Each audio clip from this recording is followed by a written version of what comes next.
Bonjour à tous et bienvenue dans ce nouvel épisode du podcast Rick and Morty. On est sur l'épisode 8 ou 7, je ne sais plus, je regarde. On est sur l'épisode 7 de la saison 8 et c'est un épisode qui est plutôt cool. C'est le fameux épisode qui arrive un peu souvent. C'est l'épisode qu'on aime bien. C'est l'épisode Avengers. C'est l'épisode où ils font une parodie d'Avengers. Et d'habitude, c'était avec une équipe un peu gardien de la galaxie qui faisait ça.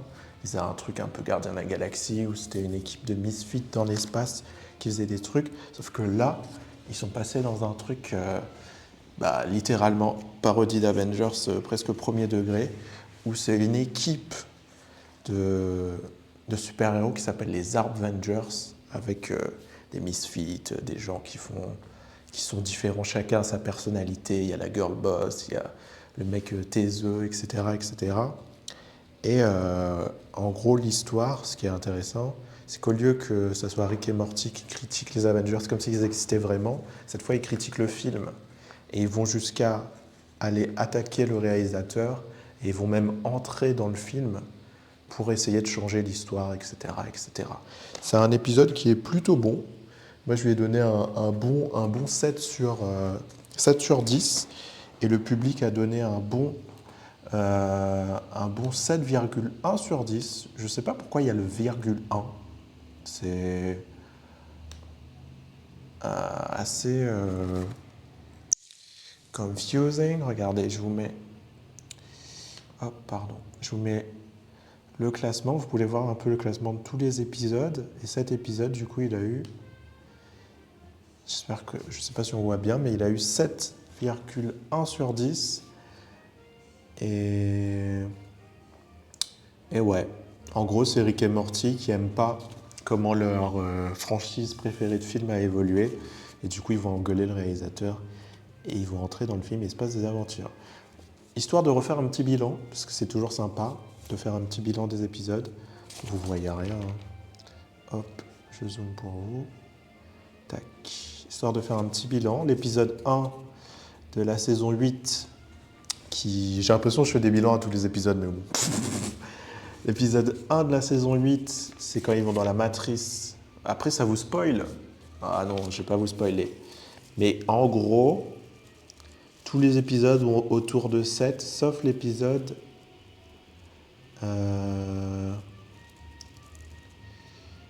L'épisode 2. Ah, ils n'ont pas aimé l'épisode de Pâques, alors que c'était peut-être mon épisode préféré. Apparemment, les gens, c'est un peu des chieurs. Cet épisode, il a des très bons côtés.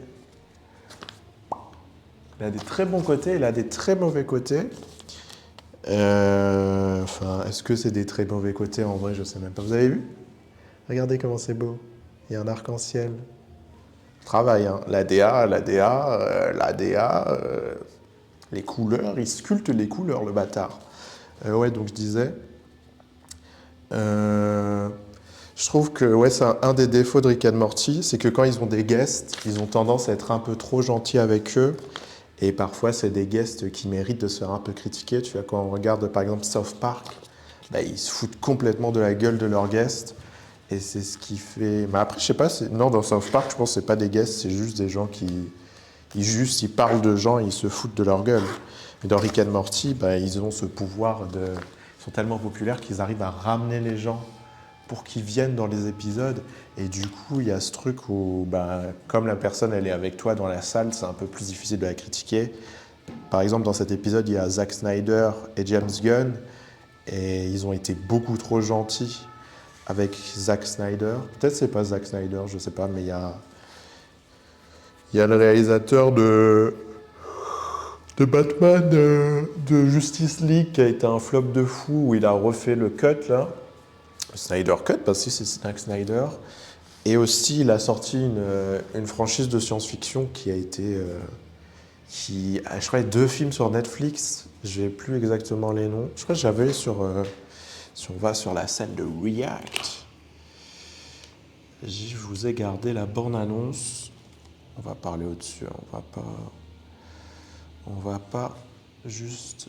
ma scène React. Ah, voilà. Tac. Ça s'appelait Rebel Moon. Et honnêtement, c'est très mauvais. Vraiment, On dirait quand Rick and Morty, ils ont fait un épisode où ils parodient, où c'est un mec, il est dans l'espace, il a juste une ferme et tout. Ben ça, c'est ce truc-là, mais ils se prennent au sérieux. C'est un peu un désastre. Après, c'est bien fait, techniquement, c'est très bien fait, hein. Il n'y a rien à dire, le frérot, il sait faire ses effets spéciaux, il sait faire ses... Techniquement, c'est très bien fait, mais il n'y a pas de cœur, il n'y a pas de truc. Enfin, moi, ça m'a pas touché personnellement, et je pense que l'équipe créative de Rick and Morty, ils auraient fait un sort, enfin Dan Harmon en particulier, ils auraient fait un sort à... Ils l'auront critiqué, ils lui auront insulté sa daronne, quoi. Ils lui auront, se seront... Enfin, Rick and Morty, c'est censé être là pour se foutre de la gueule de ce genre d'œuvre. Et du coup, le fait qu'il soit obligé de l'embrasser d'une certaine façon, c'est un peu dommage. Après, ils sont pas non plus à lui sucer la bite, mais bon, c'est dommage, quoi. Et en plus, je sais pas si ça a flop en vrai, mais ils ont sorti les 2 films sur Netflix et j'ai jamais entendu personne m'en parler. J'ai pas l'impression que ça a créé un cult following ou j'ai pas jamais vu de fan art, j'ai jamais vu de. J'ai pas l'impression que ça c'est allé dans la bonne direction, quoi. Et il y a aussi James Gunn qui est le réalisateur de Guardians of the Galaxy. Lui, de son côté, c'est un peu difficile de le critiquer. La critique principale que les gens ont sur lui, c'est que il a ramené, enfin, l'humour de Marvel, c'est beaucoup lui et Taika Waititi. Et du coup, les gens qui aiment pas l'humour de Marvel, bah, ils se défoulent un peu contre lui. Mais ces derniers films, ils ont été bien reçus, globalement. Il s'en sort bien. Mais il a eu un bad buzz. Maintenant, James Gunn, il travaille chez DC Comics, parce que Marvel, il a eu des problèmes avec Disney. Du coup, il y a DC Comics qui l'a recruté. Et depuis qu'il est à DC Comics, il interagit beaucoup avec les fans, il répond aux gens sur Twitter et tout. Et du coup, une de ses critiques, c'est que les gens ils disaient, bah, il écrit ses films par rapport à Twitter et tout, et c'est les pires personnes de la communauté, etc., etc. Et ils auraient pu se moquer de ça dans Rick and Morty. Tu vois, c'est typiquement le genre de truc où on s'attend à ce que Rick and Morty se moque de ça, mais au final, pas vraiment, pas vraiment. Ils font une blague en mode DC l'a recruté pour qu'il fasse des fanfictions sur Batman, mais sinon, ils sont plutôt tendres avec lui. Et je pense que Dan Harmon l'aime beaucoup, mais quand même, c'est dommage, c'est dommage. De- En fait, c'est là où Rick and Morty, ils ont du mal à être aussi poignants que South Park. Je suis pas du tout un fan de South Park, hein. Loin de là. Mais South Park, ils ont quand même ce truc à être...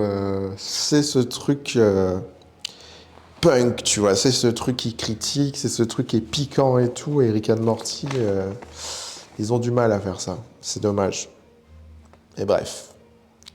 On va pouvoir... Je vous ai parlé en gros de ce que ça allait parler de l'épisode, de qu'est-ce qui va se passer, enfin qu'est-ce qui se passe. Je vous ai fait un petit survolage, un petit survolage en surface. Maintenant, on va pouvoir entrer dans le dur du truc. Si vous ne connaissez pas, que c'est la première fois que vous regardez le podcast, ben, je vais vous spoiler en gros.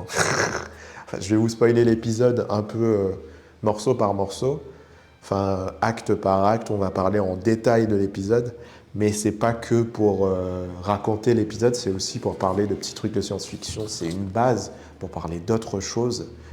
Et du coup, on va pouvoir commencer, hein. Je vais faire tous les épisodes de la saison 8, ou saison 7, je sais même plus d'ailleurs. Je vais faire tous les épisodes. Et après, peut-être que je reviendrai sur des épisodes d'avant, ou je sais pas trop. Dites-moi si jamais vous regardez dans les commentaires, qu'est-ce que vous pensez qui serait marrant de faire. Je pense que ce serait intéressant de faire venir des gens pour leur faire parler de leur épisode préféré.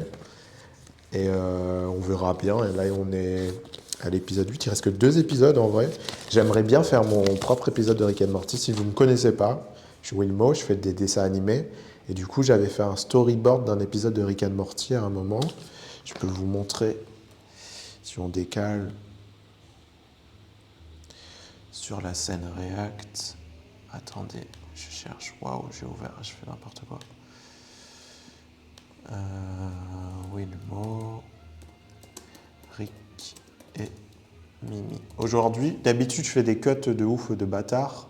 Mais aujourd'hui, j'essaye de faire un épisode en live sans cut. Et donc, ça va être un peu plus flottant que d'habitude. Mais j'ai essayé de m'adapter, j'ai essayé d'être un bon animateur. Boom, scène react. Ah, ça fait bugger le truc à chaque fois, la scène react, c'est dommage. Et du coup, j'avais fait ça. C'est un storyboard, en gros, c'est un brouillon d'un dessin animé. Et j'avais fait un épisode de Rick and Morty. Où, en gros, le pitch de l'épisode, c'est que Morty, au lieu d'être le sidekick de Rick, il devient le sidekick de Mimi Mati. Et du coup, il est beaucoup plus heureux. Sauf que Rick, il va revenir et il va lui gâcher sa vie. Et c'était plutôt cool, ça me fait encore un peu rire aujourd'hui. Du coup, j'aimerais bien taffer ça et le refaire en couleur le plus tôt possible. Mais je suis sous des montagnes de travail. Aïe, aïe, aïe. Boum. Ouais. Du coup, on va pouvoir entrer dans le vif du sujet. Et on va pouvoir spoilons Rick and Morty. Vous savez, j'ai ma petite punchline. Spoilons Rick and Morty. Et là, normalement, il y a un générique, mais je ne l'ai pas fait. Ok. Du coup, on part sur la page 1. Parce que j'ai des notes. Je prends des notes en regardant l'épisode. D'ailleurs, ce serait intéressant de me dire... après, je sais pas. Moi, je regarde l'épisode en français. Non, je regarde l'épisode en anglais d'abord. Et je kiffe. Ensuite, je regarde l'épisode en français. Ça me permet de comparer les traductions, de comprendre des nouvelles choses et tout.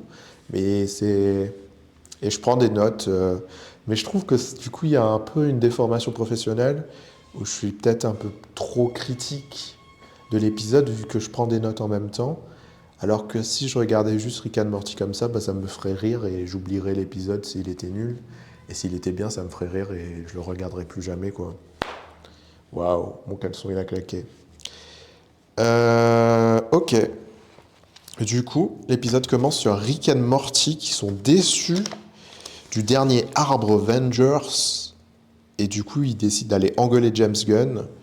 Et James Gunn leur dit en gros, bah, si vous n'êtes pas content, vous n'avez qu'à faire le scénario vous-même. Et ils décident de le faire eux-mêmes. Et il y a Rick qui va construire une machine qui permet de créer les scénarios à la vitesse de la pensée. Et du coup, ils font ça. Et Rick il demande à la machine de faire en sorte qu'ils soient intéressés par le scénario. Et du coup, la machine les met dans le film. Et la conclusion un peu du truc, c'est que Rick préfère rester un spectateur aigri plutôt qu'être un créateur de films. Plein de trucs intéressants. Déjà, la machine à faire des films, c'est un peu... la machine à faire des films, c'est un peu un truc qu'ils exploitent pas vraiment, mais il y a ce truc de l'IA, ChatGPT, Google, etc. Ils sont en train de développer des intelligences artificielles qui sont capables de faire de la vidéo. Et du coup, il y a ce truc où bah, bientôt, on pourra générer des films. Il y a déjà des gens qui le font. Des films dans le style de Miyazaki, des films dans le style de Zack Snyder, des films dans le style de... etc. Et en fait, ça existe déjà, mais le problème de l'intelligence artificielle, moi, j'ai pu tester un peu. Je suis pas du tout moi, en tant que créateur d'animation, je suis pas du tout un bandeur d'intelligence artificielle. Je trouve ça nul. Et je trouve que les gens qui créent ça, enfin, qui sont fans, qui aiment créer des choses avec l'intelligence artificielle, ils auront jamais... En fait, ce qui me rend triste pour eux, c'est qu'ils sont hyper orientés résultats. Ils sont hyper orientés... bah, j'ai fait un film. Et en fait, quand tu fais des films, j'ai eu l'occasion de faire quelques courts-métrages ou quelques dessins animés, le plus kiffant, c'est de passer des moments à chercher ton film. C'est-à-dire, tu fais des trucs, tu les rates et tu apprends. Ah, j'ai fait comme ça, mais j'aurais dû faire comme ça, mais j'ai fait comme ça, j'aurais dû faire comme ça. Si tu travailles avec une équipe, c'est encore mieux, parce que vous apprenez à travailler ensemble, vous vivez des trucs, vous faites des pauses déjeuner, vous allez chercher des décors, vous rencontrez des acteurs, tu vois, il y a une aventure. Et au final, le cinéma, il se vend beaucoup sur les acteurs, qu'est-ce qu'ils ont pensé du film, comment ils en sont arrivés là. Ça se vend beaucoup sur l'autour, sur tout ce qui est autour du cinéma. Ça se vend plus trop sur si le film il est bien ou pas. Parce qu'il y a plein de gens comme moi qui sont pas du tout connus, qui font des très bons films, mais comme ils n'ont pas de buzz et ils n'arrivent pas à créer une histoire autour du film, bah, ils n'arrivent pas à intéresser les gens. Alors que tu prends n'importe quelle histoire de merde, tu mets Robert Downey Jr. qui dit sur ce film, ça m'a rappelé ma mère, etc. Bah, tout de suite, il y a un truc. Et les films, ça se vend beaucoup sur les acteurs, en fait. Et beaucoup sur l'histoire autour du film, je ne saurais pas dire. Exemple, Everything Everywhere All at Once. Est-ce que ça se vend vraiment? C'est ce film incroyable où il y a plein d'effets spéciaux. Est-ce que ça se vend vraiment sur les acteurs? Pas vraiment. Mais en fait, ces gens qui font des films en IA, ils comprennent pas, c'est que c'est pas vraiment la qualité qui fait que les gens ils s'intéressent à un film. Au fond, c'est l'histoire du film et l'histoire autour du film. C'est-à-dire que surtout sur TikTok, bah c'est beaucoup avec la musique. Si tu postes juste ton clip, les gens ils s'en battent les couilles. Mais si tu postes une vidéo où tu es en train de filmer ton clip, où tu dis j'ai fait mon clip et j'ai flop, si tu postes un truc humain en fait, où tu dis ben, je suis un humain, mais je fais de la musique, ben, ça va beaucoup plus intéresser les gens que de voir vraiment ton clip où ils se sentent un peu détachés. Et du coup, ces gens qui font des films en IA, ben, qu'est-ce qu'ils vont dire en fait? Comment ils vont se raconter? Comment ils vont dire c'était compliqué? Comment ils vont machin? Et aussi, le système du cinéma, en France en tout cas, il est beaucoup basé sur des subventions. Et ces subventions-là, tu les obtiens si tu arrives à convaincre l'État que tu vas payer des salaires. Et du coup, si tu fais des films en IA, ben, tu peux pas avoir de masse salariale, donc tu peux pas avoir de subvention, donc tu peux pas faire ton film. Enfin, si tu peux le faire, mais tu n'auras pas les mêmes budgets. Et forcément, ton film, ces gens qui font de l'IA, à mon avis, ils font ça pour l'argent aussi. Et du coup, ça reviendrait pour eux à faire des films pour des budgets qui sont ridicules, quoi. Et ouais, je sais pas comment ça va évoluer ce truc de l'IA. Et je suis plutôt contre, parce que moi j'ai envie de faire des films, j'ai envie de faire des films avec des gens. Ce qui fait peur, c'est que ça va supprimer des métiers pour des gens. Et du coup, il y aura de moins en moins d'acteurs, moins en moins de réalisateurs, moins en moins de techniciens du son, moins en moins de cadreurs, de machins, etc., qui vont réussir à vivre de ce métier. Du coup, moi, en tant que réalisateur, ben, je vais avoir de plus en plus de mal à trouver des profils pour m'aider, en fait, sur mes projets. Et ça, c'est chiant. Mais aussi, ben, ouais, je sais pas trop quoi dire. Ça va aussi, le risque aussi, c'est que les IA, imaginons que les IA, ils arrivent à arriver au niveau où c'est imperceptible de la réalité, ben ça va augmenter le niveau du cinéma et les gens, ils vont s'attendre à ce que des nobody fassent des films de ouf, alors que moi, personnellement, je ne suis pas capable, quoi. Mais je suis pas du tout contre l'utilisation des effets. En fait, l'IA, on appelle ça de l'IA, c'est un peu le truc marketing, mais en vrai, ça devrait être des effets spéciaux, ça devrait être des CGI, ça devrait être des outils pour les créatifs, mais actuellement, c'est des outils que n'importe qui peut utiliser. Par exemple, les effets spéciaux CGI, c'est super, hein. Moi, j'adore les effets TikTok, j'adore le détourage automatique, j'adore les modifications de son automatiques, l'étalonnage automatique. C'est des trucs qui m'ont aidé et qui sont super pratiques, quoi. Et donc, si, quand on parle de créer des images de façon artificielle, bah, je ne suis pas forcément contre. Après, je suis contre la façon dont ils le font, c'est-à-dire en volant des images. Mais si, par exemple, ils créent des outils d'intelligence artificielle qui permettent juste d'améliorer la création d'effets spéciaux, par exemple. Par exemple, actuellement, les effets spéciaux, on va changer de cam un peu pour varier. Poup. Actuellement, les effets spéciaux, comment ça se passe? Bah, tu filmes tes images, tu achètes des assets After Effects. Par exemple, j'achète une explosion, j'achète... en vrai, les gens, ils ne les achètent pas, ils les prennent gratuits sur Internet. Mais imaginons, dans un système glorieux, il y aurait une intelligence artificielle pour faire des explosions, qui a analysé plein d'explosions, etc., mais qui a eu les droits des explosions. C'est-à-dire qu'il y a un créateur d'effets spéciaux qui a donné 10 000 explosions à une intelligence artificielle. Et moi, j'ai une IA. Ça ne changerait pas du tout. Ce serait exactement ChatGPT. Sauf que ça serait fait pour que ça soit carré, tu vois, pour que ce créateur-là, à chaque fois que je mets une explosion dans un film, je lui donne 1 euro, par exemple. Et en vrai, il n'y a pas une différence de fou, c'est juste un tout petit truc qui change. Mais ce tout petit truc-là, bah, ça rend le truc éthique. Et au lieu de détruire des métiers, bah, ça en crée des nouveaux. Et les gens qui actuellement font des effets spéciaux d'explosion, bah, ils peuvent créer leur IA, effets spéciaux d'explosion, et créer. C'est comme si, au lieu de faire les effets spéciaux pour les gens, ils créaient un magasin d'effets spéciaux avec un assistant virtuel qui va t'aider à intégrer ça dans tes scènes. Je sais pas si je suis parti en couille, si c'est intéressant ou quoi, mais je trouve que la discussion IA, pas IA, etc., en vrai, je la trouve un peu hors sol parce que, en vrai, les effets spéciaux que Disney ils sont capables de faire aujourd'hui, ça pourrait être de l'IA, quoi. On n'est pas si loin d'un truc magique où, en vrai, Disney, tu vois, l'IA actuellement, t'écris un vaisseau spatial atterrit dans mon jardin, et l'IA, elle le fait, tu vois. Et comment ça se passe quand Disney ils font ça? Ben, il y a le mec, il écrit un scénario, une intelligence artificielle atterrit dans le jardin, et il envoie ça, et il y a des gens partout dans le monde qui vont être payés pour faire ce truc-là.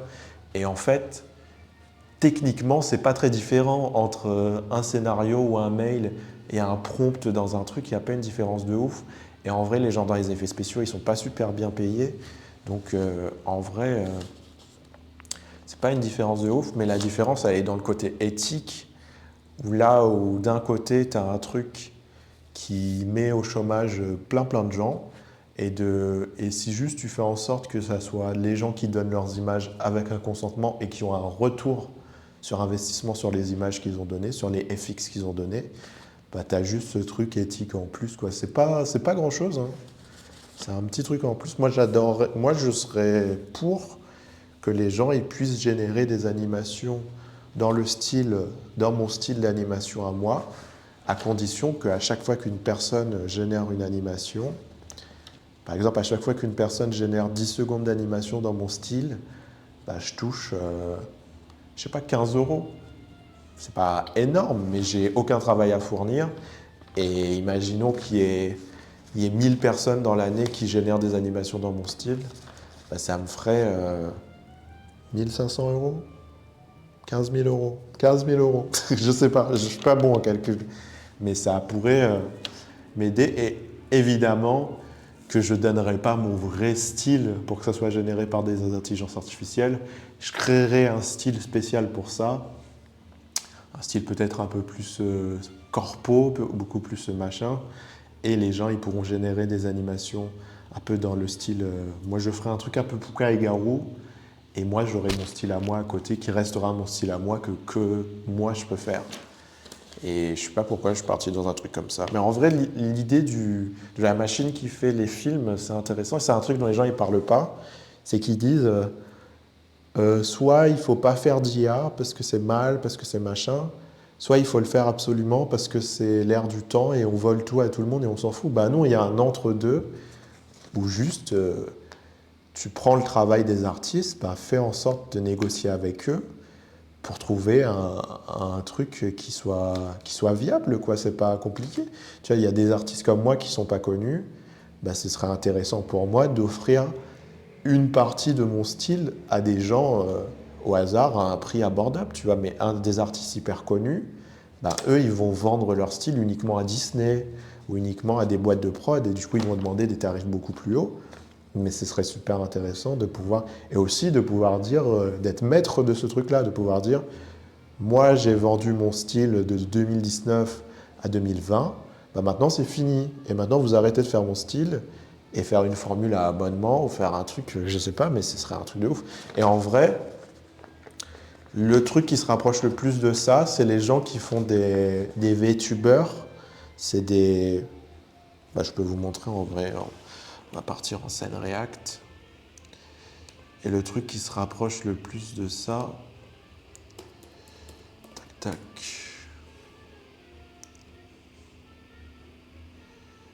Hop.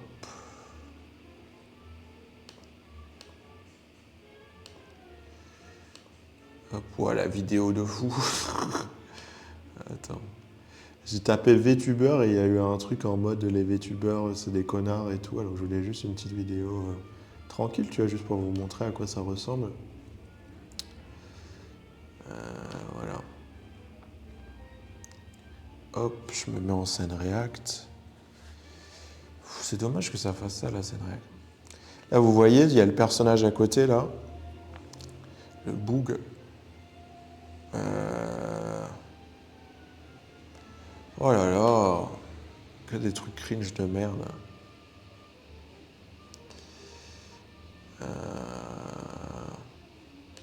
Ouais, elle est intéressante, c'est Ponki-chan. J'ai jamais eu le temps de regarder ses vidéos. Ponoki-chan, et elle explique comment devenir VTuber. Et en gros, c'est des gens comme moi là qui se filment avec une webcam, sauf qu'ils achètent un avatar qui a un dessin qu'une personne a fait, un rig dessiné qu'une personne a fait. En général, ils achètent ça à 1000 balles et ils ont le droit de l'utiliser pour toujours.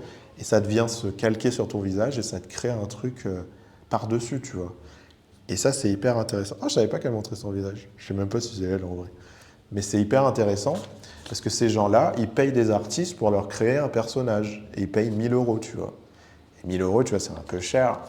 Après, peut-être ils payent moins de 1000 euros, j'en sais rien en vrai. Mais tu vois, moi, si je faisais ça, bah, tu pourrais proposer à des gens de leur faire des personnages. Et 1000 euros, c'est un peu beaucoup. Mais tu vois, si tu l'étales sur plusieurs années, ce serait un abonnement à genre 30 euros par mois, tu vois. Toi, tu as ton personnage, tu n'es pas obligé de montrer ton visage et ça te crée tout un lore autour de ton personnage, etc. etc. Et c'est hyper intéressant. C'est le truc qui se rapproche le plus actuellement du fait de pouvoir donner la licence. Hop, on change de scène, on va aller là. De pouvoir donner la licence de ton art à quelqu'un, tu vois, c'est que la personne, elle a le droit d'utiliser ton illustration pour son personnage pendant. Je pense que c'est pour tout le temps. C'est 1000 balles, tu vois, c'est pas 30 euros. Et du coup, moi, tu vois, ce truc-là, c'est assez proche de permettre à la personne de générer du contenu à l'infini avec tes dessins, tu vois. Et du coup, moi, je ne serais pas contre pouvoir proposer aux gens de pouvoir faire de l'animation dans mon style à partir d'une intelligence artificielle et d'images que j'ai données pour un abonnement de, ouais, je dirais 15 euros les 10 minutes ou bien genre 100 balles par mois. Mais pas infini. Pas non plus infini parce que quand il y a trop de gens qui ont ton style, bah, ça fait un peu.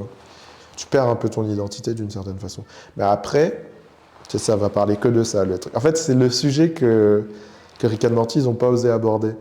Mais après, par exemple, le style de Rick and Morty, c'est un style particulier, tu vois.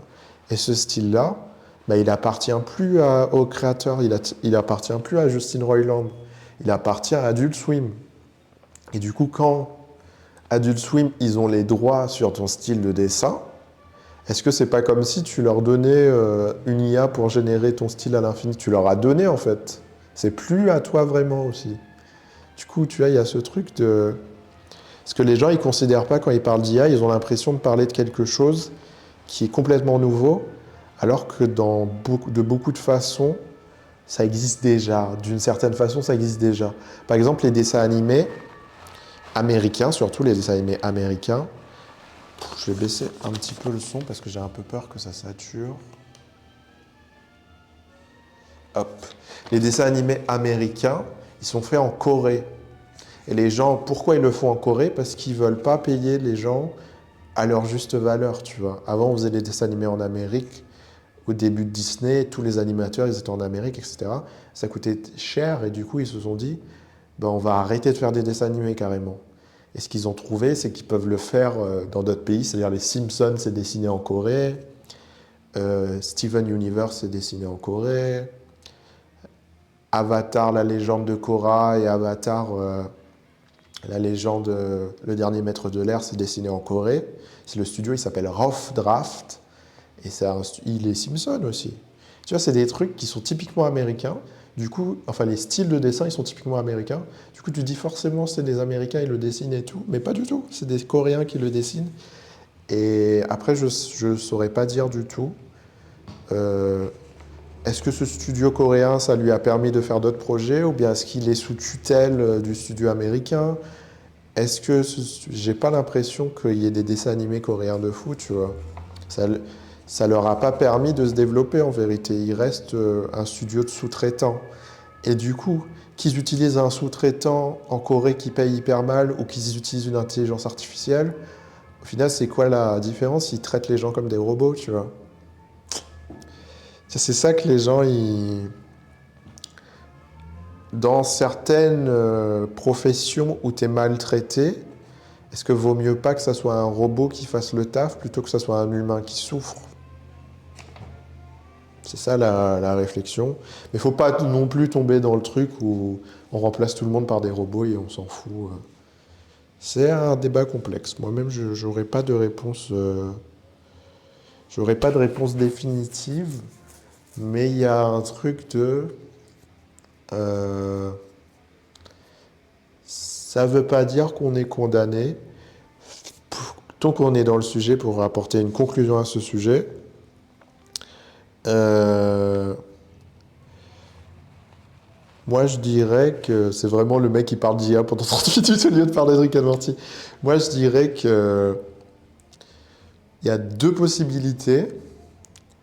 Soit on part à fond dans le truc d'IA et on s'en fout des règles, on s'en fout des lois, on s'en fout des artistes, on les plagie, etc. Et du coup, tout le monde peut faire des films et tout le monde fait des films beaucoup plus facilement.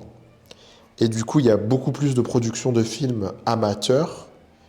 Et du coup, bah, ça crée un nouveau vivier de gens qui font des films de façon amateur. Et du coup, bah, ça, là où maintenant les TikTok ils sont en Full HD, il y a une belle lumière, il y a parfois un autre décor, et les gens ils se dédoublent, les gens ils ont des FX et tout. Peut-être que les gens ils pourront faire un film Marvel dans leur jardin, et du coup, bah, il y aura. Si tout le monde est capable de faire un film Marvel dans son jardin, bah, ce qui va différencier les uns des autres, ça va être les plus drôles, les plus forts, les plus intelligents, les meilleures histoires, etc. Et bah, du coup, bah, ça va remettre les cartes à zéro. Et ça va être d'une certaine façon un nouvel âge d'or du cinéma, à condition, et ça c'est un truc auquel je ne crois pas du tout, que ChatGPT ils disent vous pouvez générer un film pour 20 € par mois. Ça je n'y crois pas du tout. Je pense qu'une fois que ChatGPT et que tous ces outils d'intelligence artificielle se seront imposés, ben, ils vont augmenter les prix de plus en plus. Et quand ils auront bien tué le marché, quand ils auront bien un monopole, ben, ils vont commencer à dire, ben, si tu veux générer un film, c'est 500 €. Tu vois, ça met des limites aux gens. Et ça veut dire que ça sera réservé à un certain type de personnes. Et je pense Disney, ils vont dire, j'aime pas le fait que vous utilisiez nos images, donc vous allez arrêter de les utiliser et du coup ça va baiser leur système. Ou bien Disney, ils vont s'allier à eux et ils vont dire, il n'y a que Disney qui a le droit de générer des dessins animés. Ça c'est quelque chose qui peut être possible aussi, hein. Et du coup, plus personne sera capable de faire des dessins animés sauf Disney. Ou bien il y a moyen que Disney ils se mette en partenariat avec eux. Ils disent si vous voulez vous abonner au modèle Disney pour créer des images de Disney, ben c'est, je sais pas moi, 600 € par mois. Mais ils pourront dire, vous avez le droit de faire les films, mais vous n'avez pas le droit de les utiliser pour une utilisation commerciale. Et du coup, tous les gens, ils vont faire des films, mais ils pourront jamais en tirer 1 €. Et tu vois, il y a ce truc, ça c'est si on va dans la direction où on s'en fout complètement, on va full IA, et on s'en bat les couilles. Et la direction où on n'irait pas full IA, on irait dans un truc plus respect des artistes, plus on crée des IA qui sont consentis en fait, des IA qui, comme j'avais expliqué, où toi tu donnes des images à l'IA et tu lui permets de générer dans ton style et tu revends ton IA et grâce à ton IA tu touches des royalties et tout. Ben, il y aura des artistes comme moi qui seront juste, ça changera rien, juste des artistes comme moi qui seront capables de faire beaucoup plus de trucs. Par exemple, quand moi je fais mes animations, bah, par exemple, faire les couleurs, ça me prend beaucoup de temps. Imaginons, j'arrive à développer une IA qui me permet de faire les couleurs. Bah, l'IA, elle ne m'a pas volé. C'est moi, c'est mon style, c'est mon truc. C'est juste, j'ai pas à faire les couleurs parce que c'est chiant de faire les couleurs. Et du coup, je gagne 10 heures sur une animation et je suis juste capable de faire mieux. Et ça, c'est le futur souhaitable, entre guillemets. C'est le futur dont. Aïe, aïe, aïe. J'espère que ça n'a pas tout bugué. J'ai un truc qui est tombé. C'est le futur dont on a envie. Et c'est juste, moi, je serais capable de plus faire des trucs, de faire des trucs mieux. Et voilà. On arrête de parler d'IA, désolé. C'est censé être un podcast Rick and Morty. C'est devenu un peu trop un podcast IA. Il y a Morty. On revient dans le truc comme si de rien n'était. Regardez l'arc-en-ciel comme il est beau. Faites un vœu. Il y a Morty. Il dit que le film Les Avengers, c'est pas Citizen Kane. Et je trouve que ça, c'est typiquement un truc de fils de pute cinéphile. Ce truc de comparer, de parler d'un film, de comparer des films récents avec des vieux films de merde, des classiques. Ça me casse les couilles. Je suis pas du tout ce type de truc. Attends, je sais plus comment il s'appelle le site de cinéma de cons, là, où les gens ils notent leurs films. Notes de films cinéma. Comment ça s'appelle ce truc de con? Sens critique, non. Appli. Letterboxd. Waouh, quel truc de fils de pute. Le mec qui est hyper critique pour rien. Letterboxd, c'est une application où les gens ils notent les films. Et c'est ce truc de. C'est un truc un peu élitiste de con, c'est que les gens ils ont des critiques. Ils deviennent critiques de films sur Letterboxd, c'est ce que j'aime pas. Dans ce fait de critiquer les films de cette façon, c'est que les gens ils font comme si ils avaient une vision objective sur les films, alors que moi je pense que déjà les films c'est une vision hyper subjective de la réalité, c'est pas censé être réaliste, c'est pas censé être vraisemblable, c'est la vision d'une personne littéralement, c'est le mec qui est derrière sa caméra, il filme ce qu'il veut te montrer, c'est la vision d'une personne, et toi quand tu regardes le film, bah, tu vois pas vraiment sa vision, tu vois ta vision sur sa vision. Et je trouve que ces sites-là, ils encouragent les gens à faire comme si mon regard sur le cinéma, il a du sens, il a des trucs, il est objectif. Alors que non, ton regard sur le cinéma, il est super subjectif et c'est pas un défaut. Au contraire, au lieu de mettre des notes, moi j'aimerais que les gens ils écrivent ce film, j'étais dans un mauvais mood en regardant ce film, du coup je l'ai pas aimé. J'étais dans un mauvais mood en regardant ce film, du coup il m'a mis de bonne humeur. J'étais dans un bon mood en regardant ce film et il m'a flingué. J'étais dans un bon mood en regardant ce film et il m'a fait pleurer. Tu vois, c'est ce truc de dire, je suis le fruit de mes émotions, le fruit d'un contexte, le fruit de plein de choses. Et j'ai regardé ce film et du coup, à partir du contexte dans lequel j'étais, bah, ce film, il m'a amené là. Et à partir du contexte où j'étais, ce film, il n'a pas réussi à m'amener là où il voulait m'amener. Au lieu de faire comme si j'ai un regard clair et éclairé sur le cinéma, et ce film-là, du coup, je le juge en comparant à d'autres films et tout. Je trouve ça dommage, et je trouve aussi qu'en vrai, en fait, la première chose que tu apprends quand tu écris des films, c'est que tes films, ils parlent de toi, même si tu veux pas, en fait. Même si tu essayes de faire un film sur la guerre, un film historique, un film quelque chose, ça dit quelque chose de toi. Et du coup, les critiques que tu fais au film, bah, ça dit aussi quelque chose de toi. Et je trouve que c'est hypocrite de vouloir cacher ça. Le fait que tu n'aimes pas les Marvel, ça dit quelque chose de toi. Le fait que tu adores les Marvel, ça dit quelque chose de toi. Le fait que tu n'aimes pas Fast and Furious, ça dit quelque chose de toi. Le fait que tu aimes les films russes des années 80, ça dit quelque chose de toi.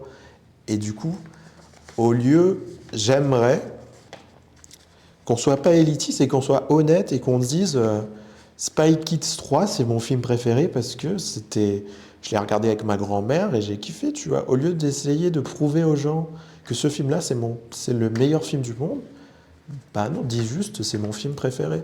Et je trouve que c'est particulièrement vrai pour des films que les gens, ils détestent. En fait, les gens, ils essayent de détester les choses objectivement, alors que je ne suis pas contre le fait que les gens, ils détestent des choses, mais dites, je déteste ce truc, c'est mon opinion de manière subjective, en fait. dire, par exemple, le film Minecraft, il y a beaucoup de gens qui n'ont pas aimé parce que c'était un film pour enfants, parce que c'est un film qui se veut drôle, parce que c'est un film qui se veut léger. Et ça, je suis désolé, mais c'est de la subjectivité, quoi. C'est pas que le film, il est pas bien. Le film, il est bien fait, il est drôle, c'est une introduction de fou pour Minecraft. Et moi, du coup, je l'ai regardé, j'ai kiffé. Parce que le film, il m'a donné envie d'aller jouer à Minecraft derrière. Et du coup, l'expérience que j'ai eue du film, c'est que j'en attendais pas grand-chose. J'ai regardé, j'ai bien aimé, et après j'ai joué à Minecraft pendant 8 heures, et ça m'a donné envie de rejouer à Minecraft. Du coup, maintenant, je joue à Minecraft et je kiffe, tu vois. Et je pense il y a plein de gens, ils ont adoré le film parce que ils connaissaient pas Minecraft, ils sont allés voir avec leur petit cousin, bien leur nièce, et ça leur a donné envie de jouer à Minecraft, et ils ont passé le week-end à jouer à Minecraft avec leur nièce ou leur petit cousin, et c'était la meilleure expérience pour eux. Et du coup, je trouve que les sites comme Letterboxd, ça encourage les gens à être des branleurs un peu. Alors que les films, à être des branleurs un peu analytiques, à être dans ce truc que moi j'aime pas, de dire je n'ai pas d'émotion. J'ai regardé ce film et j'ai rien ressenti, du coup je lui mets 0/10. Alors que le cinéma c'est fait pour te procurer des émotions. Quand tu en parles, ne t'empêche pas de parler de tes émotions. Même en vérité, je préférerais que quelqu'un dise moi je suis un hater de Marvel, je suis allé voir ce Marvel en hate watch total et j'ai trouvé que c'était de la merde. Et tu vois, ça met un contexte. Ça dit ah, cette personne-là, elle n'aime pas Marvel. Et elle a regardé, elle n'a pas aimé. Du coup, moi qui aime Marvel, bah, je peux aller voir et peut-être je vais aimer. Ou bien une personne qui déteste Marvel pourrait dire moi je suis un hater de Marvel et je suis allé voir et c'était un peu moins nul que d'habitude. Et du coup, tu vois, ça donne encore un autre contexte, ça donne encore un autre truc. Et c'est juste que les gens, quand ils posent une note, ils refusent de donner leur subjectivité. Ils refusent de te dire moi j'aime ça et donc c'est pour ça que j'aime pas ça. Ils veulent dire moi j'ai bon goût et donc j'ai pas aimé ça et donc c'est mauvais goût et c'est là où tu as toute la guerre entre les gens, etc. Et c'est dommage parce qu'en fait, si les gens ils étaient plus honnêtes, bah, ils pourraient trouver les gens qui ont les mêmes goûts qu'eux et kiffer, créer des groupes de gens qui kiffent des trucs en fait. Alors que là, j'ai l'impression que c'est un peu une guerre pour dire ceux qui aiment ça, vous êtes un peu cons et tout et tout. Mais tu peux toujours chercher et essayer de trouver à partir des gens, les films que les gens aiment, pourquoi ils n'aiment pas les films que toi tu kiffes, tu vois. Et c'est là où c'est intéressant. Et il y a une phrase d'ailleurs qui est dans Rick and Morty, qui est intéressante. Oh, il y a un truc qui est tombé. On va pouvoir le bouger. Vous pouvez voir le contexte. Oups. C'est ça la grande cam? Non, c'est ça. J'ai une lettre qui est tombée. Hop, je la remets. Faut que je la cale. Boop. Ok. Et en fait, quand tu regardes les films... Oh merde, c'était la mauvaise caméra. Quand tu regardes les films, je sais pas si vous avez vu, j'ai remis ça. Quand tu regardes les films que les gens ils ont aimés, bah, ça te permet de comprendre les films qu'ils aiment pas, quoi. Et j'aime beaucoup. Il y a une phrase dans Rick and Morty où Rick il dit j'ai vu ce que vous aimez, j'en ai rien à foutre de ce que vous aimez pas. Et ça c'est hyper intéressant parce que je pense que c'est l'avis que tu as les Letterboxd, ils te montrent ce que les gens ils aiment et ils te montrent ce que les gens ils aiment pas. Et du coup, si les gens ils aiment pas quelque chose que toi t'aimes, bah, tu te sens un peu, même les notes en général, tu vois, quand tu as aimé un truc qui a eu une mauvaise note, bah, tu te sens un peu con, tu vois, tu te sens un peu seul, tu te sens un peu, c'est comme si tu n'étais pas légitime à aimer ce truc-là d'une certaine façon. Et là où si tu vois ce que les gens ils aiment pas, ce que les gens ils kiffent, ben quand tu vois si les gens ils kiffent des trucs que toi t'aimes pas, ben le fait qu'ils aiment pas un truc que toi t'aimes, tu t'en fous un peu, tu vois. Et en vrai, Letterboxd, ils devraient trouver un moyen de de mettre en avant les trucs de merde que les gens ils aiment. Comme ça, quand ils aiment pas des trucs, bah, tu dis, oh, t'es une merde, comme ça, de toute façon, qu'est-ce qu'on s'en fout, frère. Mais oui, en général, battez-vous-en les couilles de la vie des gens, kiffez les trucs que vous avez envie de kiffer, essayez de partager la passion que vous avez pour des trucs, essayez d'être honnête. C'est pas grave de dire j'ai aimé ce film-là parce que j'étais bourré ou parce que j'étais dans un bon mood, tu vois. Arrêtez de peut-être faire les connards. Je sais pas comment expliquer autrement. Bref. Qu'est-ce qu'on peut dire d'autre? Ouais, Rick, il critique, il rencontre James Gunn du coup, et le critique, il lui dit arrêtez arrêtez de faire des personnages drôles et faites des personnages qui permettent de faire avancer le scénario. Ça, c'est hyper intéressant. On est déjà à 45 minutes, j'ai 10 000 pages de trucs, donc j'essaie d'avancer un peu plus vite. Ça, c'est hyper intéressant parce que c'est la critique principale qu'on fait aux films Marvel. C'est-à-dire que les films Marvel, on dit qu'ils aiment trop faire des blagues alors qu'il y a un scénario, alors qu'il se passe des trucs graves, alors que c'est des gens qui doivent sauver le monde, etc. Et que quand des gens ils sont en train de sauver le monde, ils vont pas faire des blagues, ils vont pas dire lol, tu vas sauver le monde, mais avant, tire sur mon doigt, quoi. Et en fait, ce que je trouve triste avec ce truc-là, c'est que les gens, est-ce qu'ils veulent des films, est-ce qu'ils veulent voir des films de commando? Est-ce qu'ils veulent voir Mission Impossible? Pas vraiment. Et ce qui est incroyable, au contraire, ce qui est incroyable avec les Marvel, c'est que c'est des films de fous, des films d'apocalypse. C'est genre Apocalypse Now, c'est genre 2012, c'est genre des films catastrophes. Et c'est des films de comédie en même temps. Et c'est ça qui fait que c'est incroyable. Tu vois, si tu demandais à Jackie Chan, aux gens qui faisaient les comédies des années 80, etc., s'ils avaient le budget de pouvoir faire des effets spéciaux à la Marvel, de pouvoir mettre des enjeux à la Marvel, mais ils l'auraient fait. Ils auraient adoré faire ça. Je pense Jackie Chan, il faisait ses films où il se cassait littéralement des jambes pour faire des cascades, etc., etc.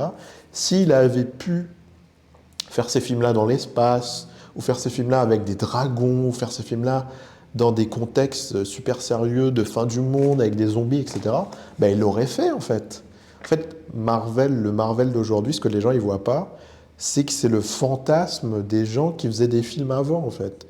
Et que ces comédies dans l'espace, ces comédies d'action de fou, il y a des armures Iron Man, des gens qui se transforment, des gens qui lancent des rayons laser, des gens qui volent. C'est le fantasme des gens qui regardaient des films dans les années 80. Et c'est bien en vrai, c'est des comédies avec des budgets démesurés. Quand tu regardes les trucs à la Spartatouille, les trucs les spoof movies et tout, c'est des gens, ils faisaient de la comédie avec des effets spéciaux, mais c'était mal fait, tu vois, c'était hyper drôle, mais c'était un peu... Ils n'avaient pas le budget de faire au niveau où ils sont, et maintenant, ces blagues que tu aurais retrouvées dans Spoof Movie, ben, tu les retrouves dans les films directs. Ces blagues que tu aurais retrouvées dans une parodie de Superman, ben, tu le retrouves pas vraiment dans Superman, mais dans une parodie d'Iron Man, ben, tu le retrouves dans Iron Man directement. Et ça, c'est incroyable, ça veut dire que c'est un film qui écoute ses critiques, et qui les intègre, et qui rigole avec toi, tu vois. Et je trouve ça génial. Moi, j'adorerais faire une comédie Marvel. Je pense que les gens ils reprochent à Marvel, c'est que c'est des comédies avant d'être des films catastrophes, avant d'être des films d'apocalypse, avant d'être des films de super-héros. Et moi, c'est ce que j'aime au contraire, c'est que moi, j'aime la comédie, et avoir des comédies avec ce niveau de qualité de réalisation, ce niveau de budget et tout, je trouve ça trop bien, quoi. Et c'est pour ça que j'aime beaucoup Marvel et que les gens, ils aiment pas. Mais oui, vraiment, je pense que les gens qui ont fait Rush Hour, les gens qui ont fait le Médaillon, tous les gens qui ont fait des films de Jackie Chan, tous les gens qui ont fait des films Alien, les films dans l'espace, les Star Trek, les Star Wars, quand ils regardent les films Marvel d'aujourd'hui, je pense qu'ils ont beaucoup d'envie. Ils se diraient, si à l'époque, on avait pu faire ce niveau de réalisation et le faire pour rigoler, mais on aurait été les rois du monde, quoi. Et c'est un peu pour ça que Marvel, ça marche, c'est que c'est super bien fait, et en plus, ils se prennent pas super au sérieux. Et c'est un miracle, tu vois. Et il y a des gens, ils aiment pas ça. Bah, ils aiment pas. Allez vous faire foutre, les frères. Ouais. Ouais, et ça, c'est vraiment un truc que je trouve que les gens, ils soulignent pas quand ils parlent de Marvel, ils disent beaucoup. Ils citent souvent les réalisateurs qui ont le seum sur Marvel, tu vois. Les, les gens qui disent oh Marvel, c'est pas des films, c'est des séries télé. Oh Marvel, c'est pas des trucs travaillés, c'est un peu trop pour rire. Oh Marvel, c'est machin. Et ils parlent pas de tous les gens qui ont adoré travailler sur des Marvel déjà. Parce que ces gens-là, ils sont riches, ces gens-là, ils se sont créés une carrière grâce au Marvel, que ce soit James Gunn, que ce soit Taika Waititi, que ce soit le réalisateur des Iron Man, que ce soit les frères Russo, que ce soit Joss Whedon. C'est des gens qui ont réussi à être à leur plein potentiel grâce à Marvel, tu vois. Et même, on parle pas de tous les gens qui sont pas dans des Marvel, mais qui rêveraient de pouvoir faire des films comme ça, qui ont fait des films dont Marvel s'est inspiré au final. Que ça soit Edgar Wright, que ça soit Jackie Chan, que ça soit euh, plein de trucs. Et je trouve que on fait comme si Marvel s'était sorti de nulle part, alors que non.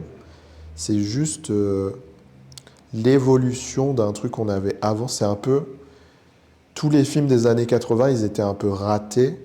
Et Marvel, c'est la version réussie de ça. Mais c'est tellement réussi que ça manque parfois de contexte. C'est que Marvel, c'est réussi si tu le compares au film des années 80, mais si tu le vois maintenant, bah, tu as peut-être l'impression que c'est juste une comédie à gros budget qui t'a pas fait rire ou qui t'a pas, ou bien un film d'action qui t'a pas transporté, tu vois. Mais ouais, je sais plus où j'en étais. On va avancer. Ouais, et encore, si j'avais deux trucs à dire sur les Marvel, on va switcher de cam. Deux trucs à dire sur les Marvel, c'est que en tant que fan de Marvel, je suis pas fan de tous les Marvel depuis quelques années, depuis Infinity, depuis Endgame, ça c'est un peu devenu nul. Mais il y a quand même des petites pépites. Iron Heart, c'est très bien. Miss Marvel, c'est très bien. Euh, She-Hulk, c'était très bien. Il y a quand même des petites pépites, mais tu sens qu'ils sont dans un remaniement. Ils ont changé les équipes créatives. En fait, les équipes créatives de Marvel avant Endgame, elles sont parties pour travailler sur Star Wars. Du coup, il va y avoir un remaniement complet de Star Wars. Et c'est sûrement Star Wars qui va redevenir bien pour les 10 prochaines années. Et Marvel, ils sont encore en train de se chercher, en train de chercher qui va reprendre le flambeau, tu vois. Mais ils continuent de faire des films, du coup, ils auraient dû arrêter pendant un moment avant de retrouver leur équipe. Mais bon, c'est aussi du capitalisme, hein, on ne va pas se cacher ça. Mais il y a eu une phase de Marvel où c'était incroyable. Infinity War, Endgame, c'est les plus grands films, c'est les meilleurs films de science-fiction des 50 dernières années, quoi. C'est vraiment incroyable. C'est vraiment l'aboutissement d'un truc. Et honnêtement, si vous avez jamais vu Marvel, bah regardez juste les Avengers. Ça fait que 5 films, tu vois, les gens ils disent ouais mais il faut regarder dans l'ordre, Avengers 1, Avengers 2, on s'en bat les couilles. Même les gens qui font Marvel, ils le font pas pour que tu regardes tout dans l'ordre, sinon ils les sortiraient pas au cinéma. Tu peux les regarder dans le désordre et au contraire, quand tu vas les regarder dans le désordre, quand tu vas voir les autres films, bah, tu vas mieux les comprendre et ça va te permettre de les re-regarder. C'est encore mieux. Donc honnêtement, si vous n'avez jamais regardé les Marvel, ce que je vous conseillerais de faire, c'est de regarder que les Avengers. C'est-à-dire, il n'y en a pas beaucoup, il y en a peut-être 5. Il y a Avengers 1, Avengers 2, Avengers 3, Avengers Endgame, Avengers Infinity War, Avengers Endgame. C'est que 5 films. C'est pas, ça prend une semaine même pas. Vous en regardez un tous les soirs et vous voyez qu'est-ce que vous kiffez, qu'est-ce que vous kiffez pas, etc. Et à partir de ça, vous dites ce personnage, je l'aime bien, ben, je vais aller voir ses films. Ce personnage-là, je l'aime bien, je vais aller voir ses films. Ce personnage-là, je l'aime pas, ben, je vais pas regarder ses films. Tu vois, ça peut se picorer comme ça. C'est pas forcément, tu es obligé de regarder tous les films dans l'ordre et tout. Forcément, si vous êtes déter et que vous avez envie de vivre la full expérience, ben, vous pouvez regarder 20 films à la suite et ce sera cool, tu vois. Mais en fait, ils sont inégaux. Mais en vrai, dans la première phase jusqu'à Endgame, la plupart des films, ils sont cool, sauf un peu les Thor. Vous pouvez les skipper, les Thor, ils sont pas ouf. Thor 1, Thor 2, c'est un peu nul. Et après, Thor Ragnarok, ça devient incroyable. Et le Thor d'après, j'ai bien aimé aussi. Parce qu'ils ont changé de réalisateur, en fait. Et Thor, c'est devenu une comédie, là où avant, c'était un peu sérieux. Et en fait, ce qui est intéressant, en fait, c'est même intéressant dans ses défauts.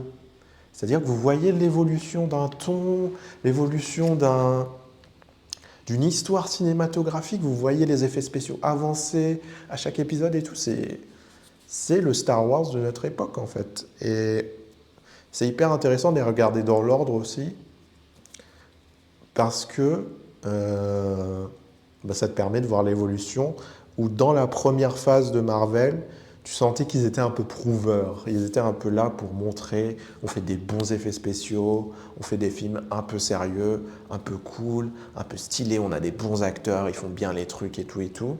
En phase 2, ils étaient un peu plus perdus. Ils étaient un peu plus, ils commençaient à avoir les premiers problèmes, ça commence à redescendre en termes de qualité et tout.